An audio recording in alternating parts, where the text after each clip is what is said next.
Hey class, welcome back to Introductory Psychology. In our King textbook, we are moving into chapter 4, which is on states of consciousness. It's one of the shorter chapters in this textbook, but probably one of my favorites just because it covers such a wide variety of interesting topics, including consciousness, sort of defining what it is. Then we'll look at various states of consciousness, including sleep and dreams, what psychoactive drugs do to our state of consciousness, both legal and illegal. Then we'll take a glance at a couple of other states of consciousness, altered states, hypnosis and meditation. Some maybe you're familiar with, maybe not, but again, this will themed around this idea of consciousness. So of course, if we're going to be talking about the subject of consciousness, it would help to have a definition. A good way to start and kind of, if you're thinking about consciousness in one word, it's simply awareness. And it's awareness of the things that are happening around us and the things that are happening internally, maybe our moods, our emotions, things like that. And we also measure or think about consciousness in terms of arousal, basically like how alert, how awake are we versus maybe relaxed, drowsy, things like that. And so really consciousness will be filtered through, various levels of awareness, various levels of arousal. And if we think about it in terms of the brain, going back to chapter 2, we're talking about this level of arousal and awareness being regulated by the reticular activating system. Also the prefrontal cortex, anterior cingulate, association areas, really, I think I mentioned this in chapter 2, it's not like one part of your brain is working and the rest is not working. I mean, it's all involved when we're talking about any sort of action, but these are kind of the suspects we would look for most when we're thinking about arousal, awareness, and consciousness. And this gives way, at least psychologically, to a phenomenon known as theory of mind. And this takes time to develop, but basically it's this understanding that people will think, feel, perceive, and have private experiences of their own. Other people, like when you're children up to a certain point are lacking this theory of mind. They see the world only through their perspective, and it takes time to kind of grow and develop it cognitively to a point where we can understand that people have their own perspectives. And you can read in your textbook about the false belief task and how, as children develop this sense of theory of mind, it also leads to more social competence. You can read about theory of mind modules used for training. And then it is believed that currently when we think about, disorders, psychological disorders, especially on the autism spectrum disorder, one theory, currently that is trying to explain maybe the socialization or the lack thereof with individuals who are diagnosed with autism, is that maybe perhaps they are dealing with a deficit in theory of mind, So awareness or consciousness comes in levels. We have higher levels of awareness. This is like when we say higher levels of consciousness, this is when we are applying a lot of cognitive effort. We are really controlling the amount of cognitive effort we are giving. And this is in psychology, we call this using executive function, which involves some of the higher order thinking that our brains are capable of: planning, problem solving, actively working towards a goal. And ultimately, this requires a ton of attention. Basically, when you are in a high level of consciousness, you are focused intently on the subject of your awareness, and everything else is kind of blocked out. So if you're focusing on solving a really big problem, like a math problem or maybe a personal problem, whatever, you're kind of filtering your awareness through that lens. Lower levels of consciousness don't require near as much conscious effort. In fact, these kind of things happening maybe when we're not even really thinking at all. Sometimes these are called, rather than being considered executive functioning, these are automatic processes, things that don't require much effort or attention at all. And they don't necessarily, interfere with ongoing activities. In fact, you can be working on a problem, but also be daydreaming at the same time and, letting your mind kind of wander and things like that. And so your attention is much more nebulous than it is hyper-focused, maybe on a higher level of consciousness. Altered states are really anything we do to alter that state of awareness or alertness. There are some things that, we can self-induce different states of consciousness through drugs and meditation, hypnosis. Other times that might be forced upon us, maybe when we're tired or when we're sick or we've undergone some kind of traumatic experience, though we may not have a whole lot of choice in the matter, but there are steps that we take sometimes consciously or unconsciously to regulate and alter our sense of awareness, our sense of consciousness.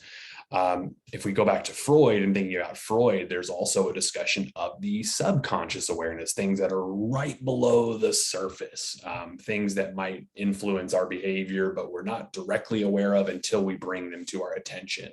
Sometimes we let things kind of incubate at a conscious level. Maybe you think about a problem, but then you take a step away from it, and kind of in the background, your brain is working through the solution at this kind of subconscious level. Parallel processing, we process a lot of information simultaneously. Sometimes we're aware of it, sometimes we're not. Our dreams, sleeping also would count as a subconscious awareness, because at that point, we are not alert, and our level of awareness has been directed inwards. We're not conscious of the outside world. We're much more aware of our own kind of internal consciousness. And this is a reversible loss of consciousness, meaning we can wake up and return to consciousness, pretty easily with an alarm clock, or, maybe waking up on our own. And then when we say no awareness, this is really getting into Freud. Sorry, I misspoke earlier, but the no awareness, the unconscious, this is the censored portion of our mind that maybe we're not even aware of, that has a tremendous impact on our ability to think, behave, etc. But we're just not aware of it. And we'll spend more time in this course kind of talking about this part of Freudian thought in subsequent chapters. So when we think about consciousness, our consciousness to some extent does operate on the biological rhythms throughout our day. We call these circadian rhythms. These are physiological fluctuations that typically happen sometimes on an annual or seasonal or daily basis, depending on the type of fluctuations we're talking about. Circadian rhythm is more on a 24-hour cycle. This refers to your sleep cycle. It refers to your hormones, basically any biological function that's operating on a 24-hour cycle. It's regulated and monitored by the suprachiasmatic nucleus, which is a mouthful. So if you don't want to say that, it's the SCN, and it's found here, kind of in that midbrain amygdala near the reticular formation. And this is what controls and regulates our biological clock, the knowing it's awake, knowing when it's time to be awake, alert, when it's time to eat, things like that. We have biological clocks that are typically on a 24, 25-hour, circadian rhythm, but things in our world, in our everyday experience can actually desynchronize that clock. For example, jet lag, if you travel, let's say if you flow from one coast to the other or fly to another country, and there are those changes in the time zones, that can throw off your clock. Working a night shift or working, varying rotating shifts can impact your sleep schedule, your consciousness, your biological clocks. Not being able to get enough sleep, like being diagnosed with sleep disorders like insomnia, can have an impact. So when that happens, there are things you can do, to reset the clock. For example, exposing yourself to bright light. Like if you travel, to another country, for example, it's a good idea to get out and expose yourself to, let's say, the sunlight and other bright lights to kind of help reset your clock. And it probably won't happen automatically, but the faster you do that, the faster you'll get adjusted. Melatonin, especially if you're having difficulty sleeping, you can use melatonin to kind of get yourself back into a good sleep routine. Melatonins are diet, these are supplements you can buy at any store that sells vitamins, and basically you're just giving your brain the food that it needs to produce melatonin. So lots of things we can do to help cope with sleep or lack thereof.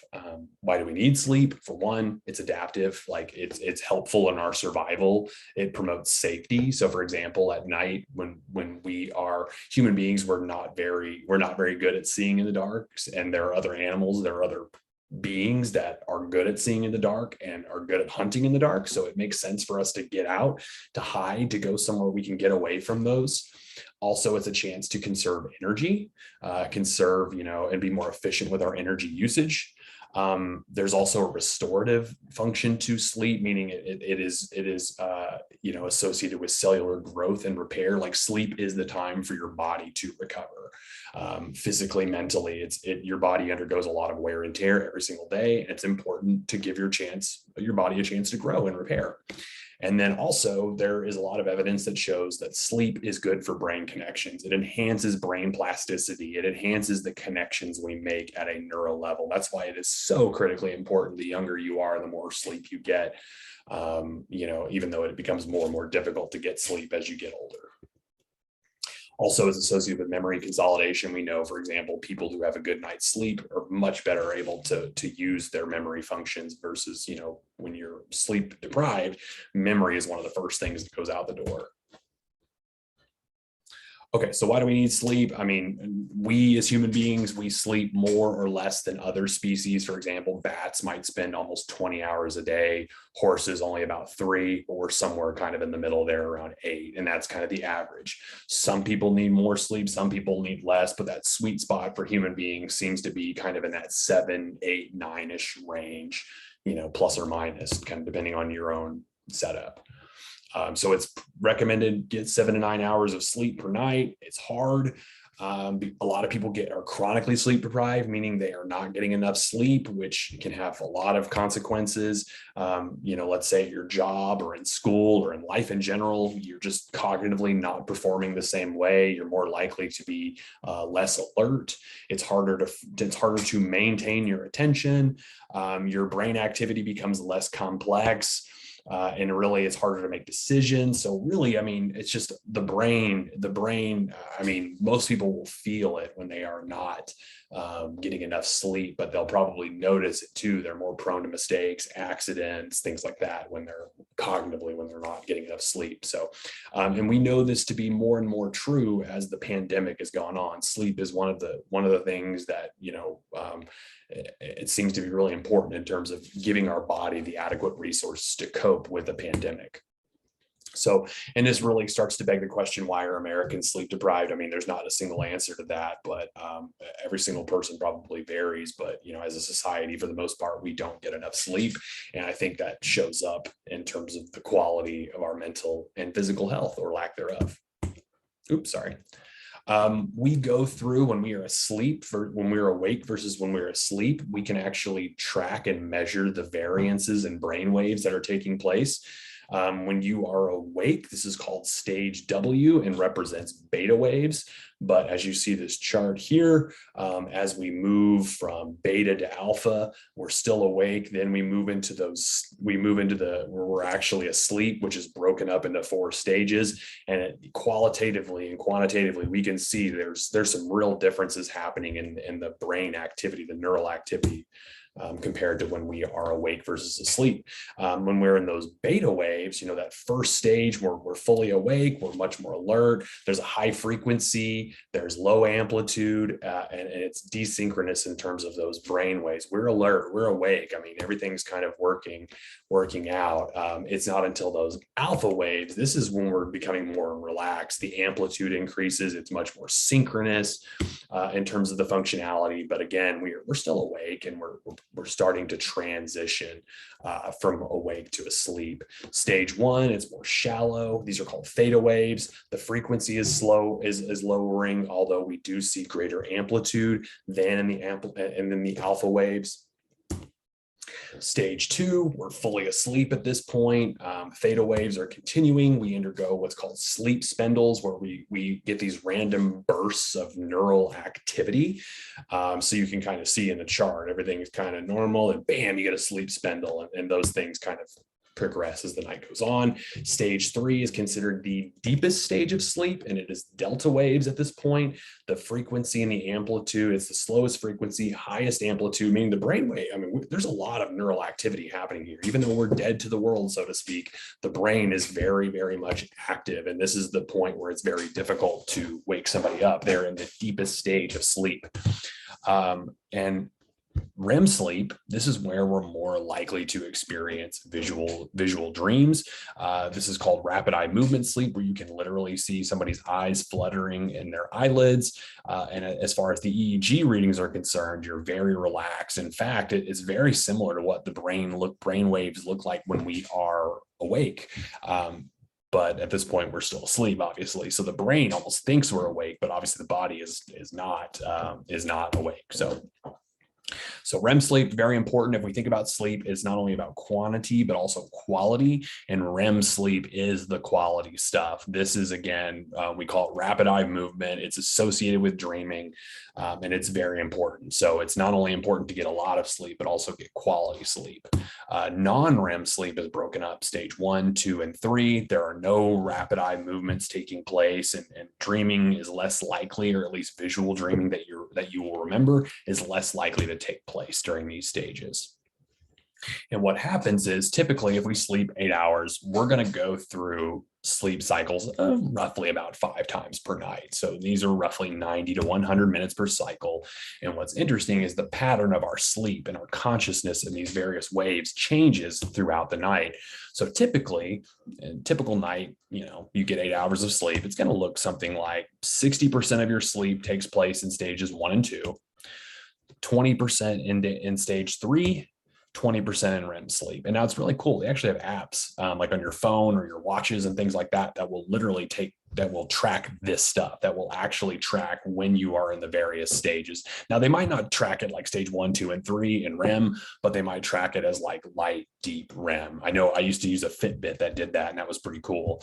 You can actually see, oh my gosh, how long was I in REM? How long was I in the deeper stages and things like that? So pretty cool. But this is what that might actually look like. And you can kind of see we are progressing, awake, not as awake, or REM sleep, awake, REM sleep, stage 1, 2, and 3. Now, notice something in this the chart that's really interesting is that the longer we sleep, we spend less and less time at these deeper stages of sleep, and we start to spend more and more time in REM sleep. This is called paradoxical sleeping. The longer you are in bed, obviously not being disturbed, being awoken, you will naturally start to spend more and more time in REM and less time in these deeper stages of sleep as you progress towards waking up. So sleep, very important for brain functioning. We talked about it earlier. The reticular formation is one of the important parts of the brain that's critical for sleep, arousal, being awake. We also have neurotransmitters we talked about in previous chapters: serotonin, norepinephrine, acetylcholine, should be familiar by now. GABA also helps regulate the process of sleep, getting you relaxed and getting prepared to go to sleep. So, and then these neurotransmitters will vary across the different sleep stages. Your body will get more or less. In terms of sleep across the lifespan, we spend a lot more time sleeping when we are younger, especially newborns and infants. They will spend, if you take a look, they might spend up to 14 hours, sleeping. But that obviously starts to decline as we get older. But look at this. For the most part, as human beings, we will spend a quarter to a third of our life asleep, in your bed.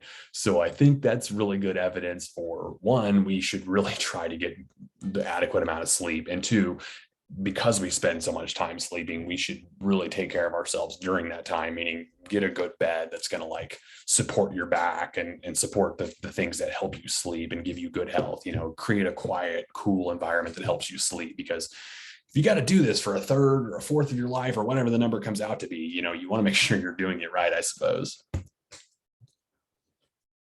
We also know that lack of sleep is also associated, it's detrimental to our physical health, but it's really interesting too, is that research shows that people who have strokes or asthma attacks are much more common at night and early morning, kind of like as we're waking up and as we're winding down.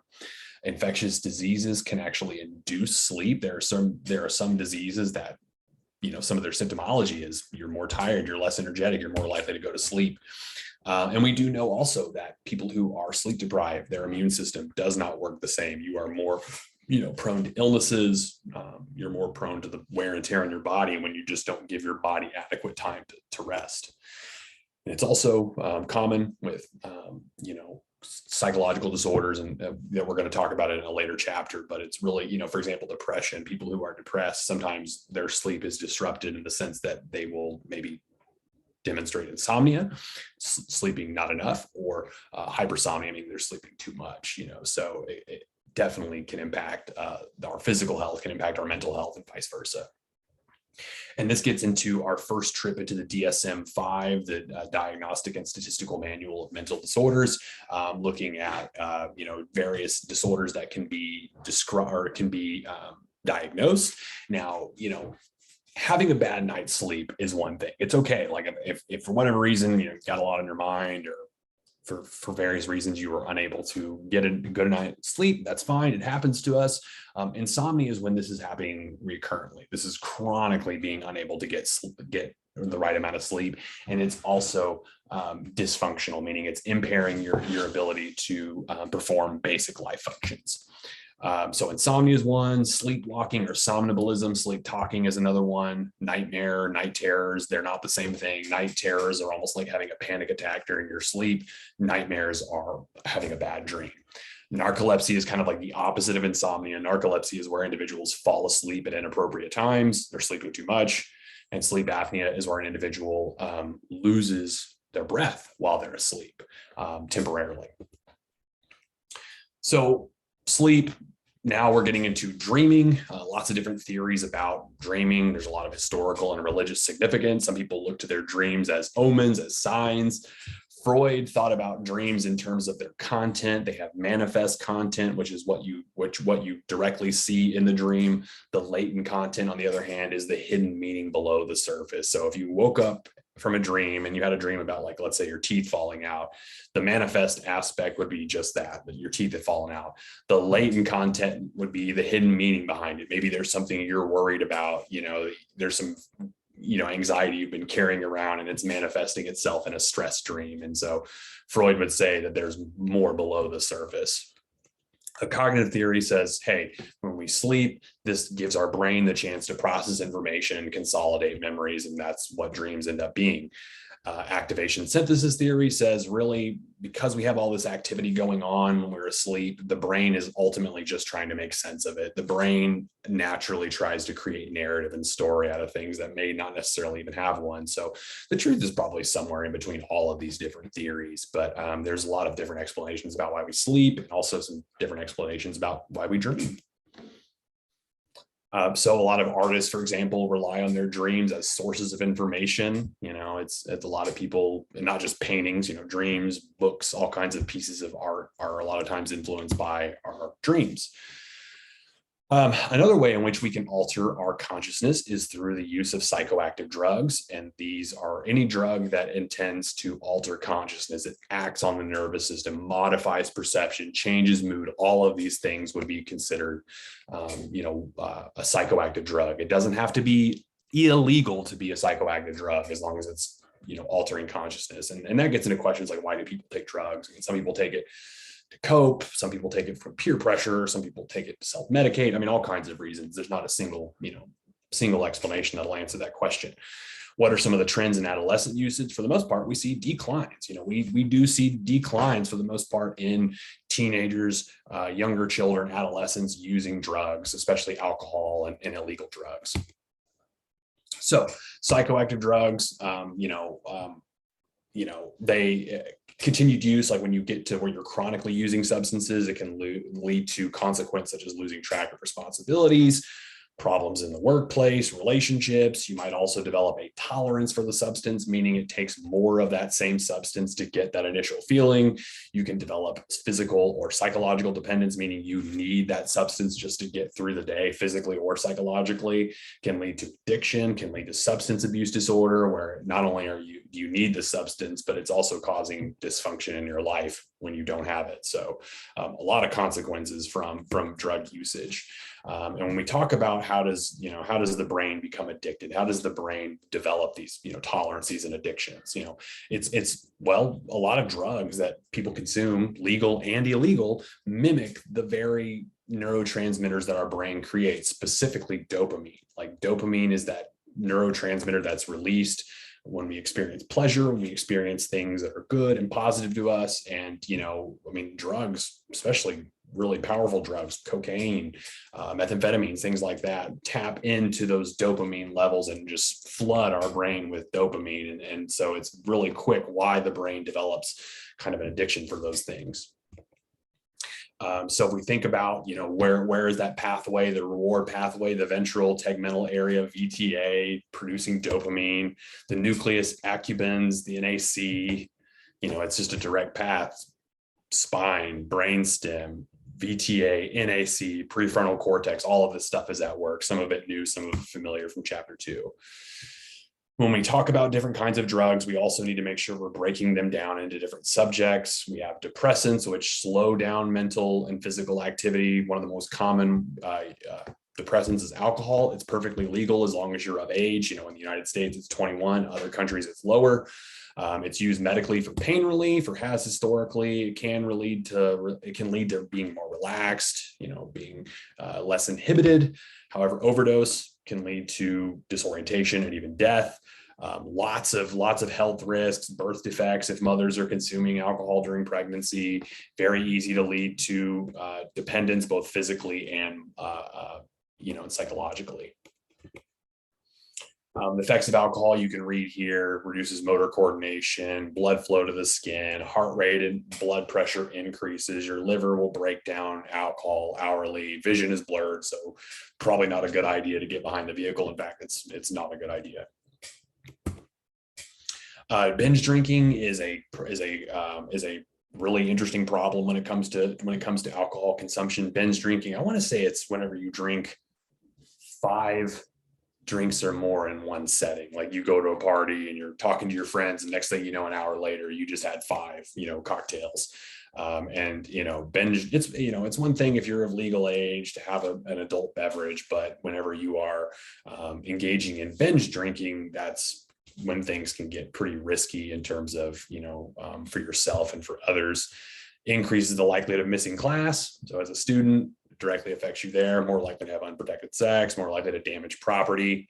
You know, if you have someone in your household who's engaging in binge drinking, it also might affect you. You had your study or your sleep interrupted. All kinds of negative consequences. There's no good consequences from binge drinking for those doing it and others around them. Other depressants, barbiturates. These are used for reducing anxiety, inducing sleep, for example. They can, in the short term, lead to relaxation. They can promote sleep. Long term, though, they are easy to overdose. In fact, it's highly recommended you do not mix alcohol with these medications, because, I mean, people have died. I mean, you hear about stories all the time where somebody, you know, taking their prescription medications and mixing with alcohol, and leads to disastrous consequences. So easy to develop addiction as well, dependence on these, moderate to high. Tranquilizers, also used specifically for reducing anxiety, lead to relaxation, slow down our behavior. Again, don't mix these with alcohol. They can literally lead to being in a coma or dying. And also, you know, maybe not as addicting, but still, you know, it's possible. Opioids are a specific type of depressant. These are depressants that specifically block the experience of pain. They're very addictive. They can lead to, you know, profound feelings of euphoria initially. It's you know, pretty easy to overdose. There's also increased risk for accidents, HIV, because a lot of times we associate, you know, opioid usage with intravenous drugs, like heroin, for example. So it increases your risk of developing HIV if you're using these substances that way. But what's really scary about these medications is that people can become addicted to them without even meaning to. You know, maybe you have a surgery, a medical procedure done, and you're, you know, given medication for it, and without meaning to, your body can become physically and psychologically dependent upon these substances. And of course, fentanyl is getting a lot of attention in the news and elsewhere, as deservedly so, because it's a very extremely powerful opioid. Stimulants are anything that increase central nervous system activity. So depressants slow it down, stimulants speed it up, amphetamines, methamphetamines, or diet pills. I mean, anything like that. These are medically used for weight control, regulating alertness, excitability, not being tired. There are risks of overdose, can lead to cardiac arrest, death, paranoia, insomnia. And it is possible to develop dependence upon these substances, on amphetamines. Another really powerful stimulant, illegal, not always, it hasn't always been illegal, but definitely is now, is cocaine, which historically has been used as a local anesthetic, leads to a very profound, short-lived feeling of euphoria. But again, like a lot of stimulants, there are consequences, specifically cardiac arrest from overdosing. Very easily to develop psychological and physical addiction to cocaine. Depending on the way it's used. We're talking about cocaine whenever, those cocaine molecules will mimic or block the reuptake process of dopamine. It keeps that excess dopamine in our brain, which gives us that powerful feeling of euphoria, feeling like you're on top of the world until you come crashing down, until the cocaine wears off. Another example of a stimulant, MDMA. Sometimes referred to as Molly or ecstasy. It says no medical use, but I've read some research papers that show in very low dosages, MDMA can actually be used in therapeutic settings. But again, I mean, this is more so in Europe than the United States. So I'm being very careful about how I say that. I'm not encouraging anybody to try that. I mean, this is something, again, I'm pretty sure is not being used in the United States, but maybe this slide might change as we learn more. Increases hallucinations, profound sense of well-being. However, it is pretty scary because these drugs, when overdose, can lead to brain damage, to actual damage to the brain or damage to the heart. It's not good. It is possible to develop addiction or dependence to these substances, but maybe not so much like cocaine and other substances. Caffeine, the most widely consumed drug in all of the planet is caffeine, and it's something, it's a psychoactive drug that's perfectly legal. I have coffee in my cup right here. Really not a whole lot of medical uses for it, but a lot of people use it to start their day off, myself included. It leads to a sense of alertness, a greater sense of well-being, depending on how you take or use your coffee, or caffeine, can also make you feel kind of jittery. It can make it more difficult to sleep. Like personally, I try to cut out caffeine after a certain time of the day because I know, for example, caffeine has a half-life of 6 hours in your bloodstream. So if you drink coffee at, let's say, 5 o'clock at night, that may be in your bloodstream until 11 and you may have a tough time sleeping. So if you can cut out caffeine earlier and earlier in the day, that's probably a good thing. It is associated with heart health issues, and there are levels of dependence on it, but obviously the consequences of addiction to caffeine is not quite as severe, but it is still possible to develop dependence. Nicotine, another stimulant. It is used obviously for stimulation, speeding up nervous system activity, but it's also used for stress reduction.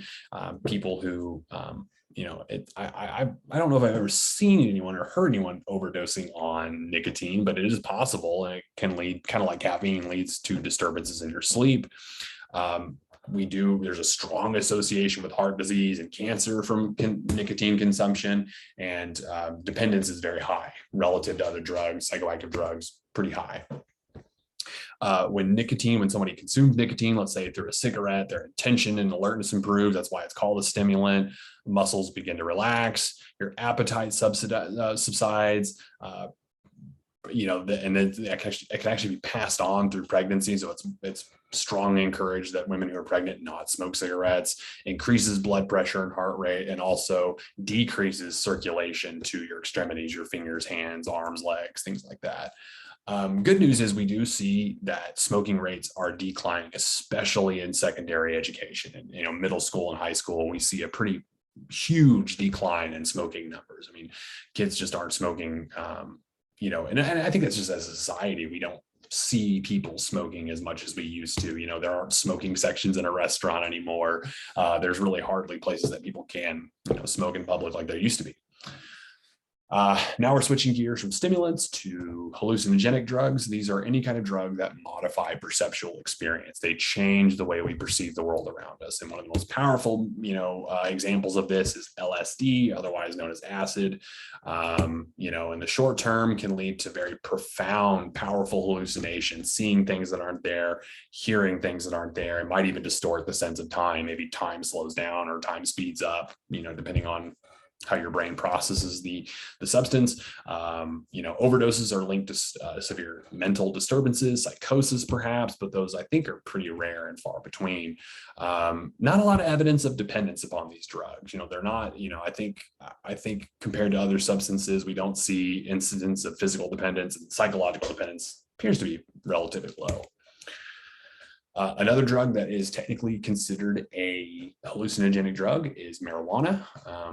I think some people might debate about that, but I think it has a way, the idea is that it modifies perceptual experience to a lesser extent than drugs like LSD. For example, food tends to taste better under the influence of marijuana. Music sounds better, things like that. It mildly enhances sensory experiences.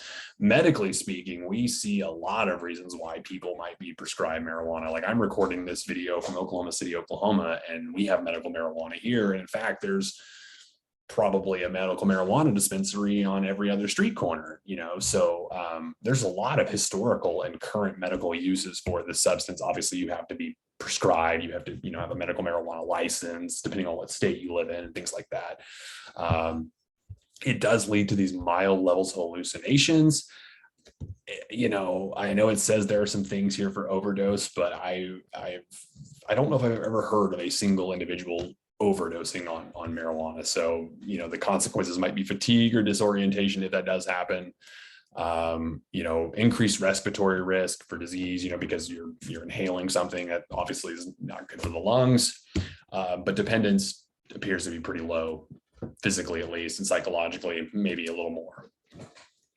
Okay, a couple of other ways that we can alter our sense of consciousness are through hypnosis. Hypnosis is, let me state what hypnosis is not. Hypnosis is not being under the spell of a hypnotist. Like, if you watch like a hypnotist wave their watch, like, you are not under their command or their spell, but rather you are in an altered state of attention and increased expectations. You are much more open to suggestions. Really, that's what's going on, is you're in a state of high relaxation, high suggestibility, but you would not do something you wouldn't do otherwise. A hypnotist can't get you to put you under hypnosis and get you to, go commit crimes. Like, if you didn't want to do those things initially, you're not going to do them just because you're under hypnosis. Some steps that hypnosis that, kind of prerequisites, you want to cut out distractions, minimize distractions.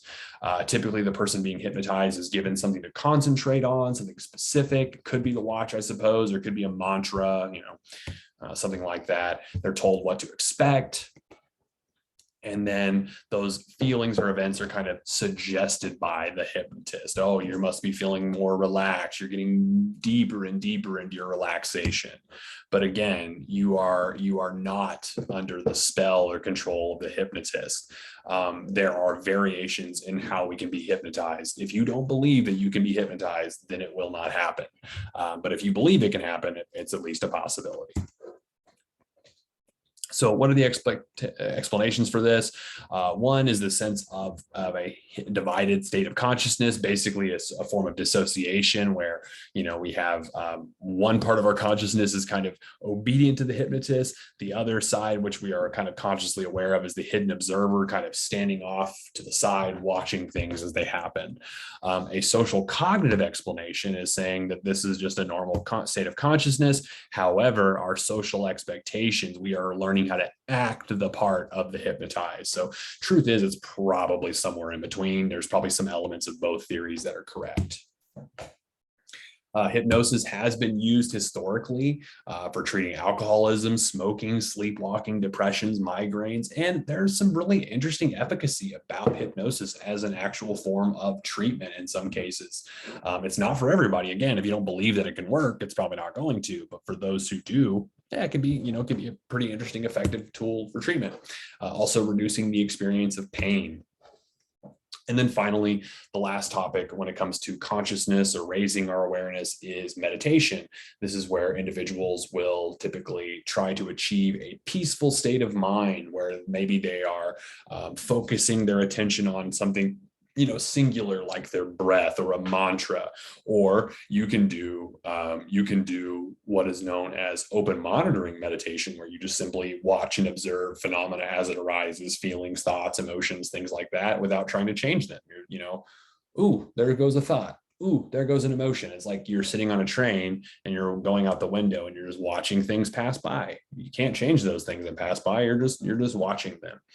And so it leads to this profound feeling of relaxation or even reverie, of reaching this very kind of peaceful state of mind, and it has been used more and more, we see, for all kinds of ways to treat conditions such as depression, chronic pain, all kinds of ways that we can use meditation as another tool for treating, mental and physical illnesses. Sometimes it's not going to solve everything by itself, but at least it represents another tool in your toolbox to help more holistically. So, and there's also loving kindness meditation, where you simply think good thoughts to yourself and good thoughts to others, and a lot of benefits that come from that as well. So that's going to be it for chapter 4, folks. Not a very long chapter, but kind of covered a lot of topics related to consciousness. So we're going to stop there and pick back up with chapter 5.